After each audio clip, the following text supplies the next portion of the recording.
They sang until their voices bled. That line appears in nearly every surviving account of the incident at St. Matthew's Church, a small wooden chapel that stood just off County Road 12 in the rural basin of Whitfield, Kansas. The words were first written in a police deposition dated May 17, 1953, and repeated in local papers for years afterward. Always the same phrasing, as though everyone who had heard them had borrowed the same voice to describe the same impossible sound. St. Matthew's was never meant to hold more than 50 souls. A whitewashed building with 2 narrow windows on each side, it sat surrounded by wheat fields and sky, its bell tower leaning slightly as if caught in permanent prayer. The congregation that gathered there each Sunday was small and predictable, families whose names had been carved into gravestones behind the church for 3 generations. They came not out of passion but habit, the slow rhythm of belief that marks a life more than it fills it.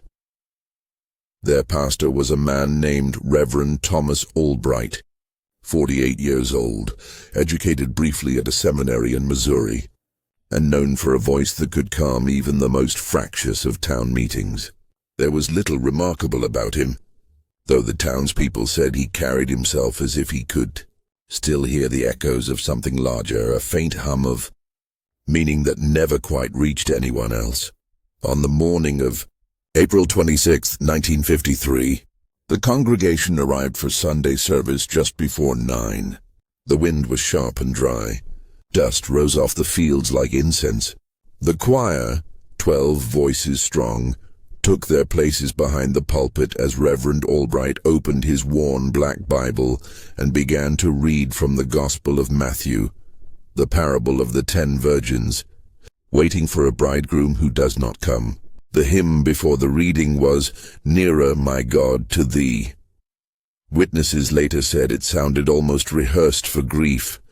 No one could pinpoint the exact moment he disappeared. One woman claimed she blinked and he was gone. Another said he stepped backward, turned toward the vestry door and simply failed to return. The choir, uncertain, continued to hum the final verse as the congregation waited.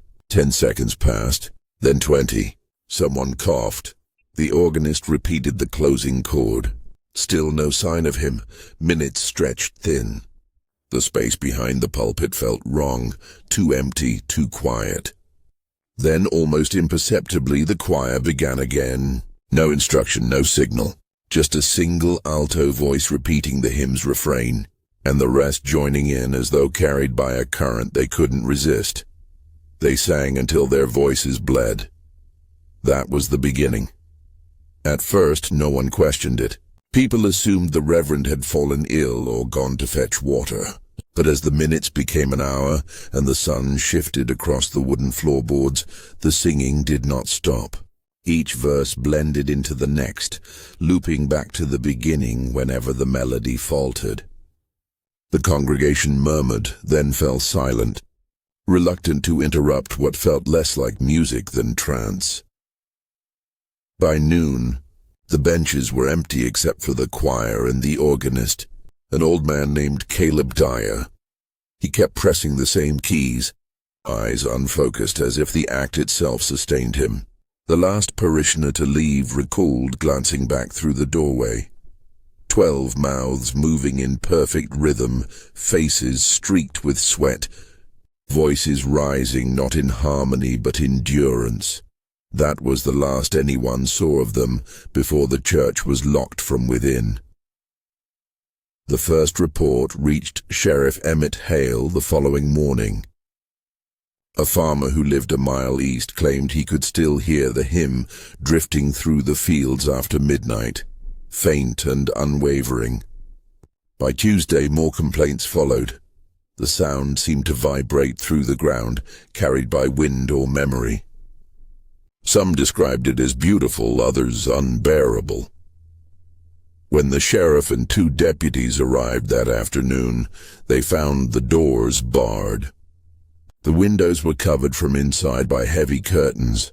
though thin streaks of candlelight glowed through the fabric. They knocked, called out, circled the building.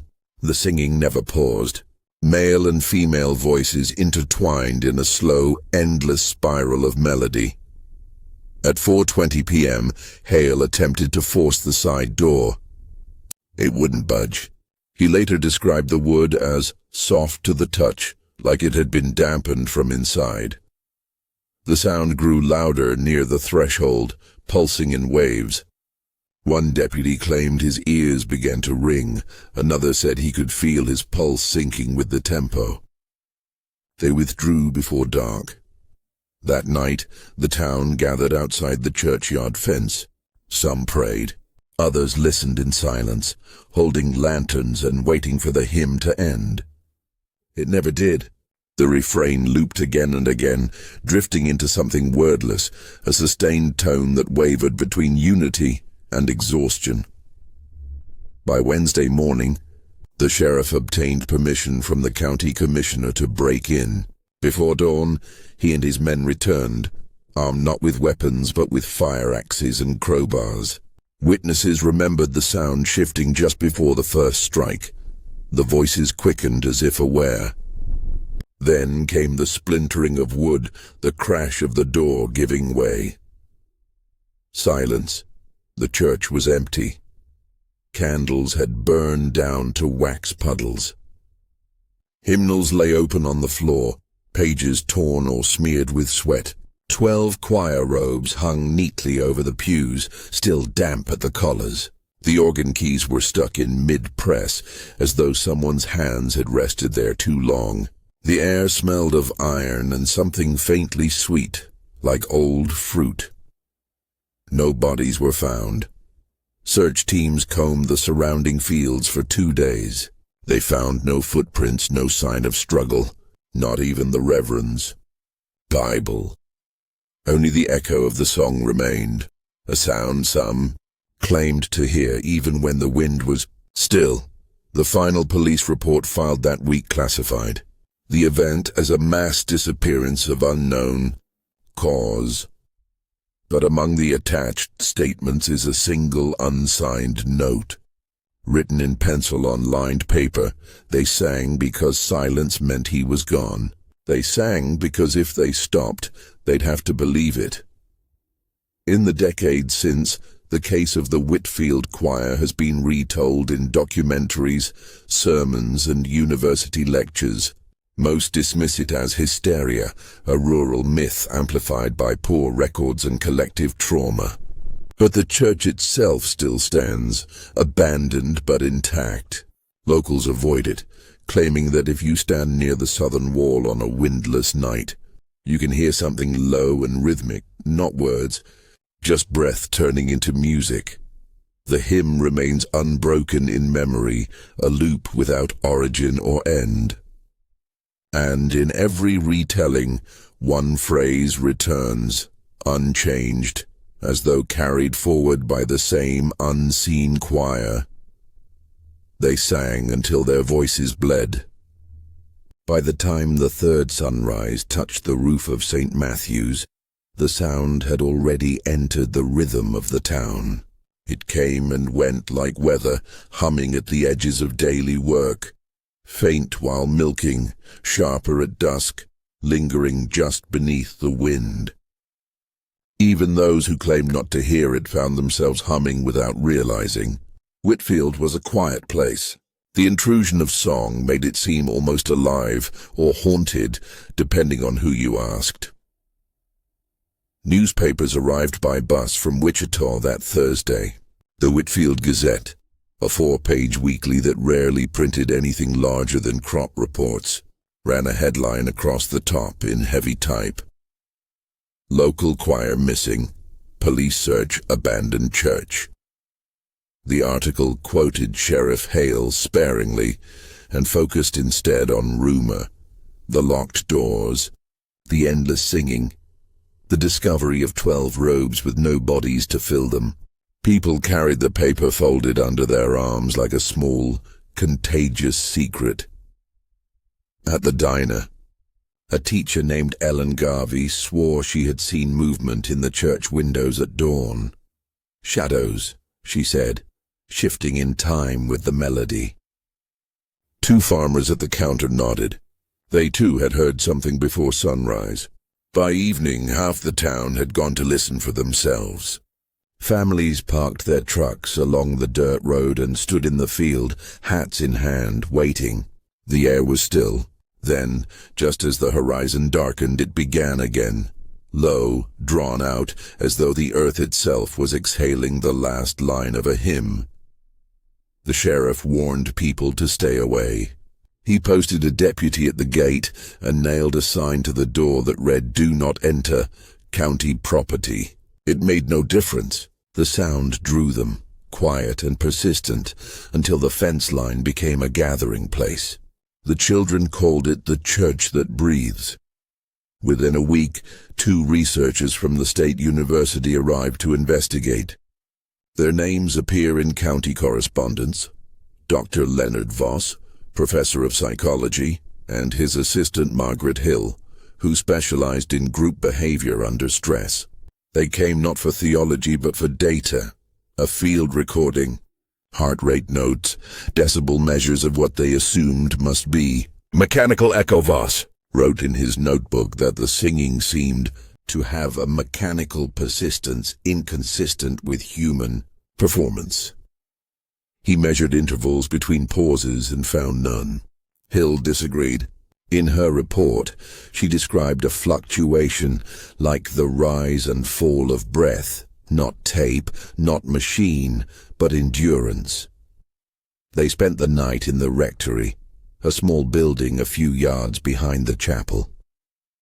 The following morning, Hill reported hearing 2 distinct registers, one dominant soprano note that carried the melody and a lower undertone that almost resembled speech. Voss noted the same but attributed it to auditory fatigue. He mentioned in his diary that the sound induced a feeling of compressed time, as if hours shrank into minutes while listening. On the 9th day, a storm swept through Whitfield. The town closed its doors against hail and lightning, but some said the hymn grew louder beneath the thunder, as if refusing to yield to weather. When morning came, the bell tower of St. Matthew's had split down the middle. Inside the crack, scorched wood revealed darker lines, soot that formed faint parallel streaks like script. The sheriff had the area sealed. From then on, the official narrative turned cautious. The county stopped sending investigators. The press called it hysteria, a rural misunderstanding. Yet each week a handful of strangers arrived, students, preachers, skeptics, hoping to hear the impossible. They described the same sensation. First silence, then a hum so low it pressed against the chest, resolving into melody only after a few breaths. No one who heard it forgot the pattern. It clung to thought like dust. Some began to dream in rhythm, waking with the refrain still on their tongues. Hill's notes, the last entry before she left Whitfield, read, "It isn't the sound that continues. It's what remains after it stops." By midsummer the fields had yellowed, and St. Matthew's stood alone, half hidden by tall grass. The doors remained nailed shut, but small gaps between the boards allowed glimpses inside. Pews overturned, hymnals splayed open as if caught in mid-page, wax hardened in thin rivers along the altar steps. Voss returned once more with a county technician to measure residual vibrations. His recorder captured 32 seconds of faint sound before the tape failed. He described it later as music with no beginning, as though cut from its own center. When the last recording ended, there was a pause on the tape, just room tone, wind, the creak of floorboards, then a brief click that technicians could not explain. Some listeners claimed they could hear, beneath that static, a single line whispered backward. Others dismissed it as artifact. The townspeople, weary of speculation, stopped discussing the church. They built a new one on the other side of the county road, a bright modern structure with electric lights and a smaller choir.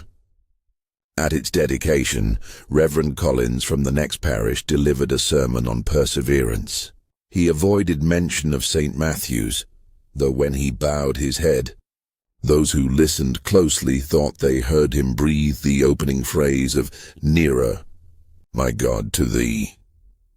By autumn, the original church was left to the elements. Windows cracked, paint peeled, and weeds grew through the stone path. Yet travelers still reported the sound. A faint, steady harmony, rising from nowhere in particular, sometimes even from the open fields.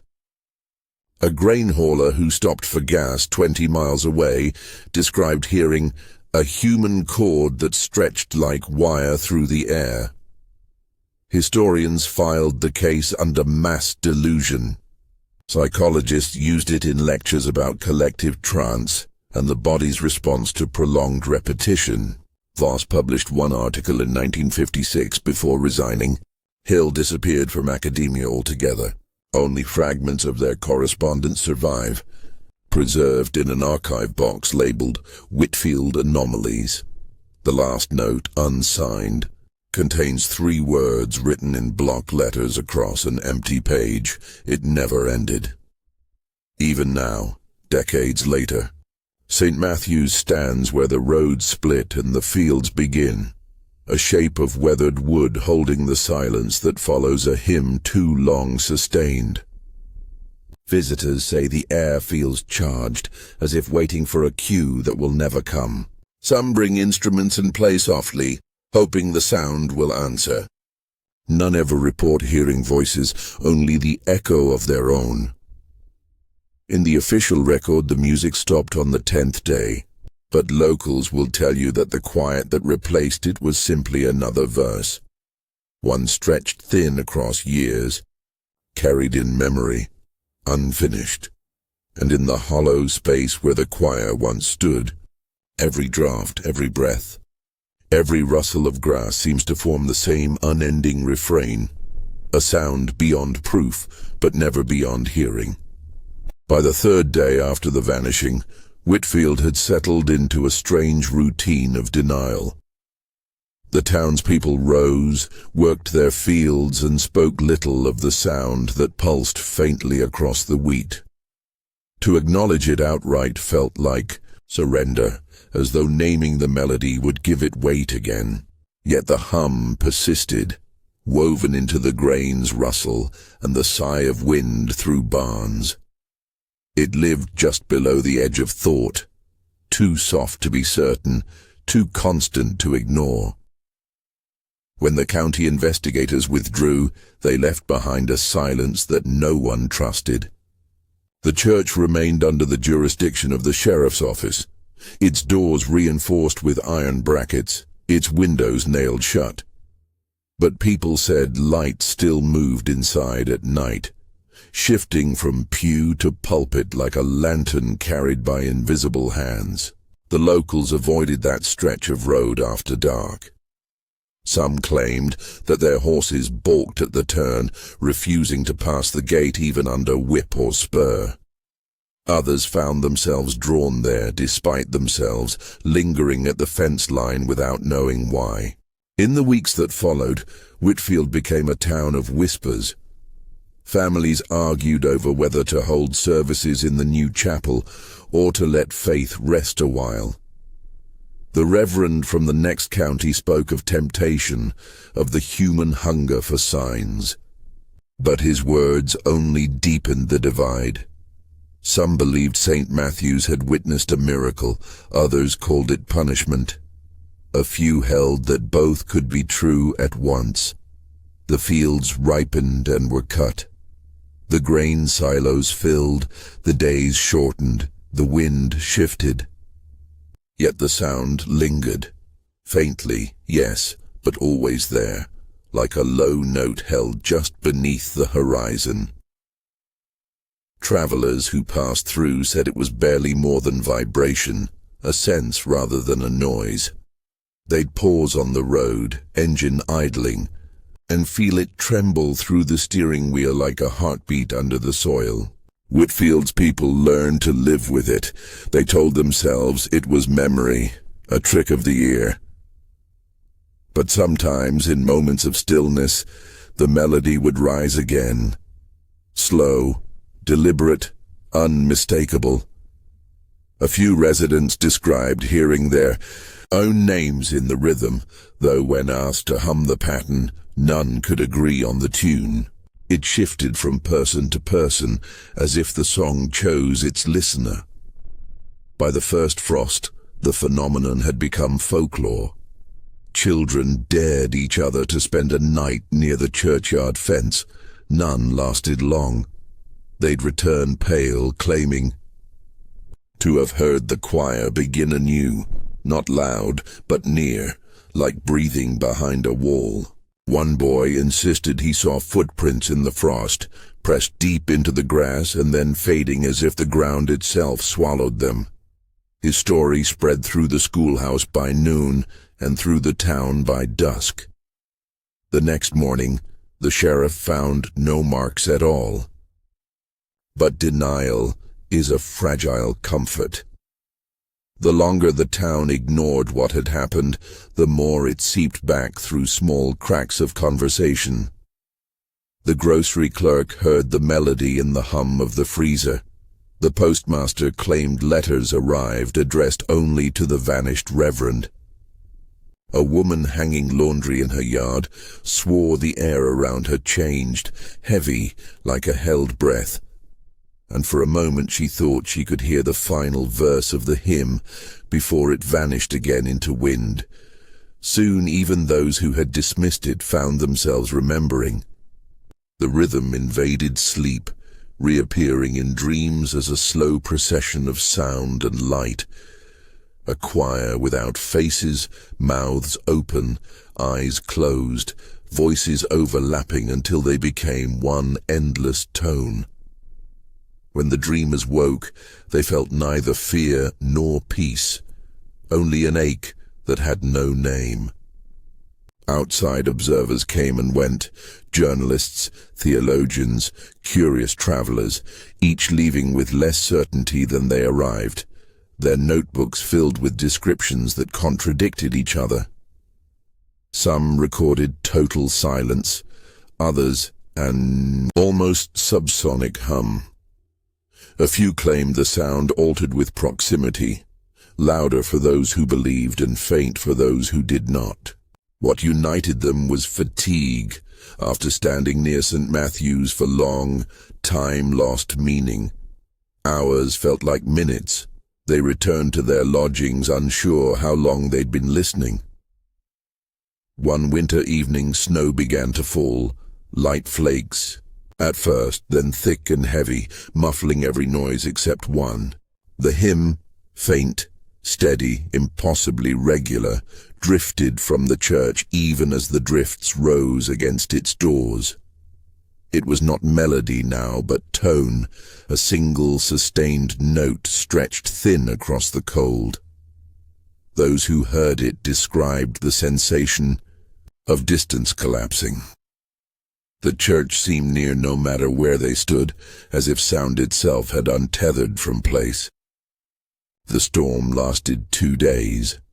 When it passed, the church roof had bowed under the weight but held. The sheriff inspected the site once more.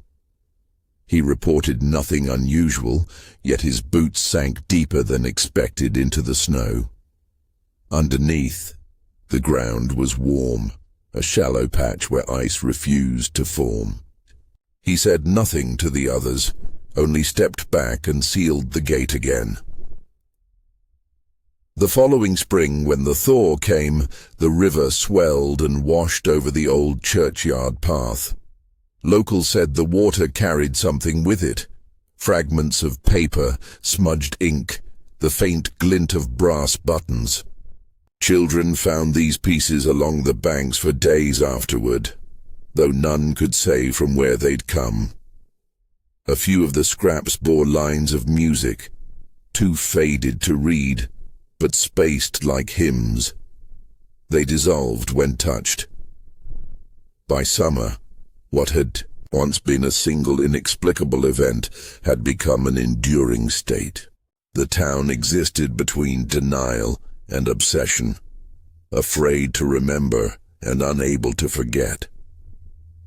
Visitors remarked on the quiet politeness of Whitfield's people, the way they paused mid-sentence, as if listening for something they hoped not to hear.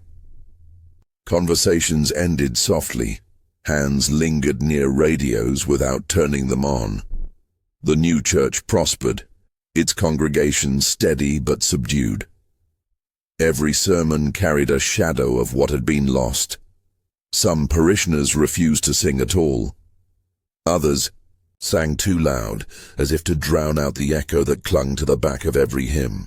The pastor encouraged them to find peace in silence, but silence in Whitfield was no longer empty. It vibrated faintly, like a note that refused to fade. Years later, people would look back on that season and call it the quiet year, a time when life continued but emotion felt distant, flattened, like sound behind glass. The children of Whitfield grew up knowing two kinds of stillness, the ordinary kind and the one that waited, listening. For outside the church, beneath the tall grass and the shifting soil, something endured. Not a voice, not even an echo, but a presence shaped by repetition, by faith, turned inward on itself until it became self-sustaining. Those who still went near described the sensation as neither fear nor comfort, but recognition, as though the air around them carried a memory of something that had never ended. And always, faintly at the edge of hearing, there was music. A rhythm with no source, a pulse without origin. A hymn that belonged to no choir, and to all who listened. In the spring of 1961, almost a year after the sound had first dimmed to rumor, the county decided that St. Matthew's could no longer remain sealed. The official reason was structural safety. The beams were said to be sagging, the foundation threatened by the thaw. But those who signed the order admitted quietly that the true motive was exhaustion. Whitfield had lived too long beside a locked door. It was time, they said, to end the question.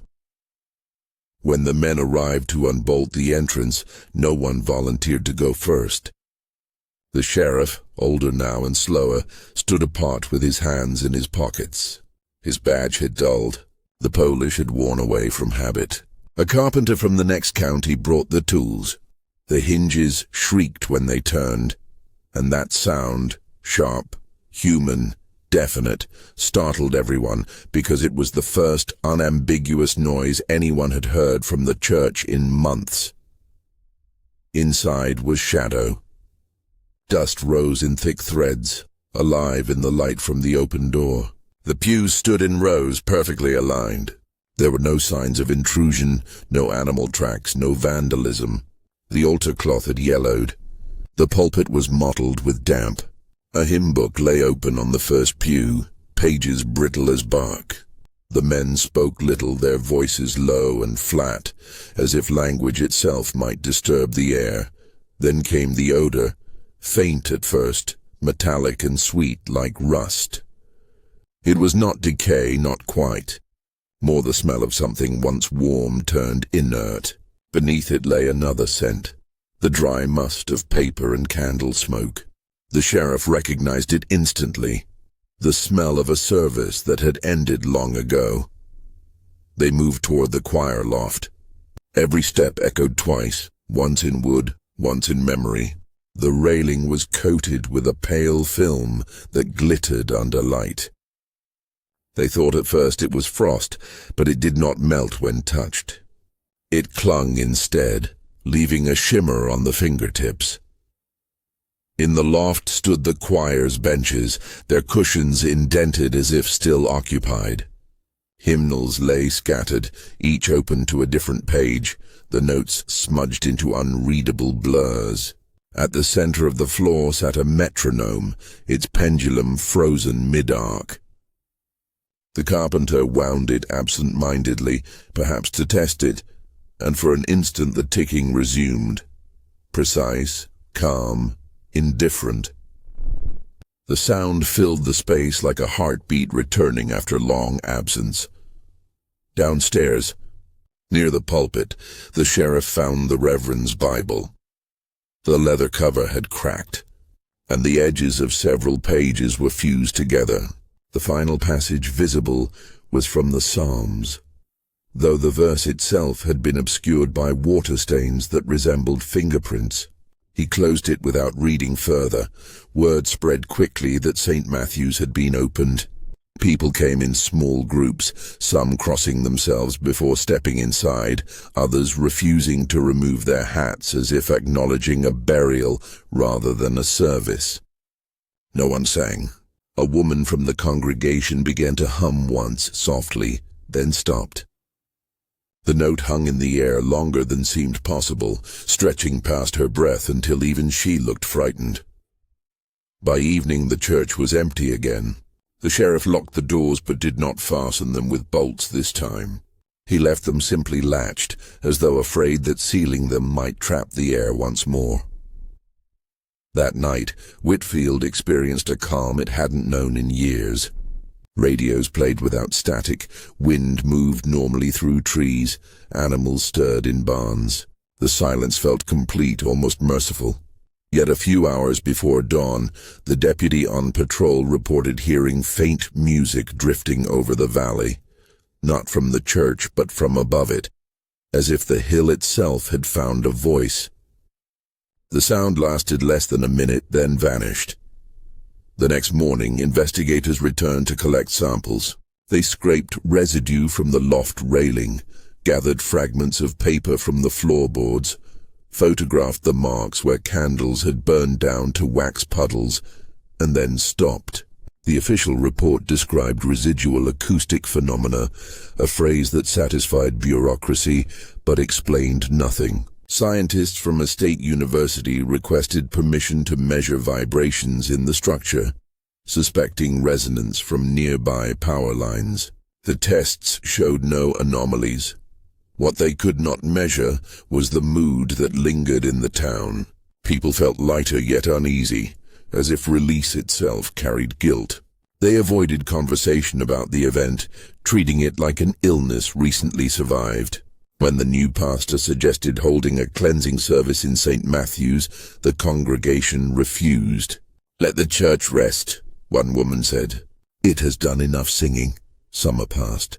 The fields grew tall again. The harvest promised abundance. Children forgot the old fears. Only at dusk, when light slanted through the windows of their houses and caught the dust in motion, would memory return. The particles shimmered like motes of sound, suspended, waiting. In late August, the sheriff received a letter addressed in unfamiliar handwriting. It bore no return address, only the words for the record. Inside was a single sheet of music, handwritten in careful notation. The title at the top read "Hymn for the Absent Shepherd." There was no composer's name. At the bottom, in smaller script, a line: "To be sung until silence answers." No one claimed authorship. The letter was filed away with the rest of the case documents, and in time it vanished from the archive, mislaid, or borrowed, or perhaps carried off by the same quiet that had haunted the town. Years later, those who had been young during the incident would describe that summer as a threshold. Life went on, yes, marriages, births, deaths, but every generation afterward seemed to inherit a subtle caution, a pause before any collective song. Choirs in Whitfield never lasted long. Voices faltered halfway through practice. Melodies lost momentum. It was not fear exactly, but deference, as though the town had already given the world its offering and would not presume to do so again. And yet, on certain nights when the air was still and the moon hung low, travelers along the ridge road claimed to hear something faint beneath the wind. Not words, not harmony, only tone, unbroken, steady, rising and falling like breath. They described it not as music, but as memory having sound. Those who stopped to listen too long sometimes found the road gone strange, distances stretching, the horizon bending inward. When they reached the next town, their watches were wrong by minutes or hours. They could not explain why. St. Matthew's still stands, its roof sagging, its bell rusted into silence. The doors remain unlocked. Inside, the air smells of dust and faint sweetness, like old paper warmed by light. No sound lingers there now, only the sense that one might begin at any moment if anyone dared to speak the first note. The story of Whitfield eventually drifted from local rumor into the slow sediment of history. Reports faded into archives, photographs yellowed, and the last living witnesses spoke only when asked directly.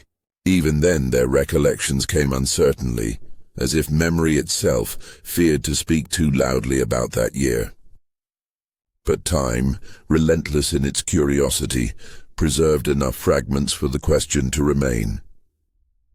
What truly happened inside St. Matthew's Church, and why could no one stop singing? Scholars began to revisit the event decades later, when a small university published a paper on collective transcendence phenomena in isolated religious communities. Whitfield appeared only in a footnote, a rural anomaly, loosely verified, but it caught the attention of a doctoral student studying post-war American religiosity. She visited the town in the late 1980s, expecting to find superstition and exaggeration. Instead, she found quiet people who spoke of the past like survivors of a fever dream.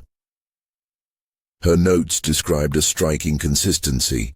No one could recall the exact words of the hymns. Some remembered the key of C, others of E minor, but none could hum a complete melody. What lingered was not the song itself, but the feeling. A sustained physical vibration that had passed through their bodies like weather. They described it as warmth and weight, as devotion unbound from thought. The student recorded interviews, collected artifacts, and photographed the interior of the abandoned church. When her thesis was published, she called it The Persistence of Sound, a case study in shared reverence and hallucination. Her conclusion was careful, clinical. The human mind, under conditions of isolation and fervent belief, can transform repetition into transcendence. Whether such transcendence produces meaning or madness depends on what the silence afterward allows. Other researchers disagreed. A team of acousticians from the Midwest proposed that the church had been built over a natural resonance cavity, a geological hollow capable of amplifying low-frequency tones. According to their model, even a single note struck within the right interval could sustain vibration for hours, feeding upon itself through sympathetic reflection. The theory was elegant, rational, and wholly unprovable, for the terrain had shifted over decades, and the resonance, if it ever existed, had long since gone still. Yet some remained unsatisfied. A priest who had served nearby during the original incident wrote privately that he believed the event was spiritual rather than geological, a moment when faith exceeded its vessel. His letter, discovered after his death, speculated that the choir, abandoned mid-sermon and refusing to yield to absence, had turned their worship inward until it detached from time. They sang not to be heard, he wrote, but to remain.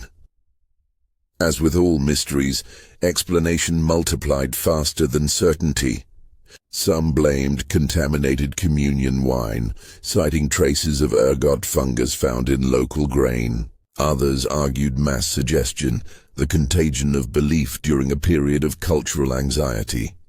But the most enduring theory, spoken only by those who had lived closest to the event, was simpler, that the song had never truly stopped.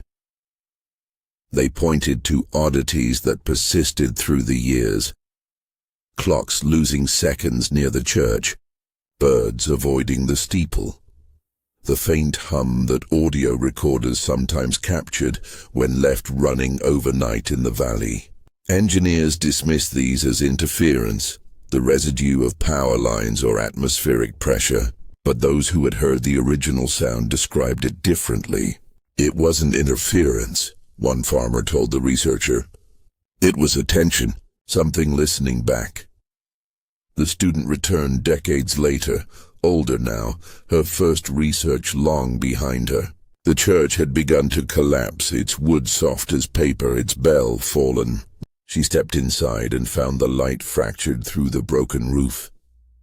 Dust hung suspended, turning every ray into motion. The silence was absolute, the kind that presses against thought until words dissolve. Yet she wrote afterward that it did not feel empty. It felt full. She left the site before dusk, uneasy. When she reached her car, she noticed that her watch had stopped at 3:17 p.m. It began ticking again an hour later. The tape recorder she carried contained nothing but static. Still, those who listened to it claimed the static had rhythm, a rise and fall too deliberate to be random. When the recording was analyzed digitally years later, technicians discovered an oscillation hidden within the noise, a cycle repeating every 72 hours. The same duration the choir had sung before silence took them. Such coincidences invite interpretation, and interpretation is the slowest kind of haunting. Theories continued to grow, feeding upon absence like ivy upon stone. For some, Whitfield became a parable of belief's endurance. For others, a cautionary tale of faith consuming itself. But across all accounts ran a single thread. That human devotion, when untethered from reason, creates echoes that refuse to fade. Today, St. Matthew's stands half swallowed by vines.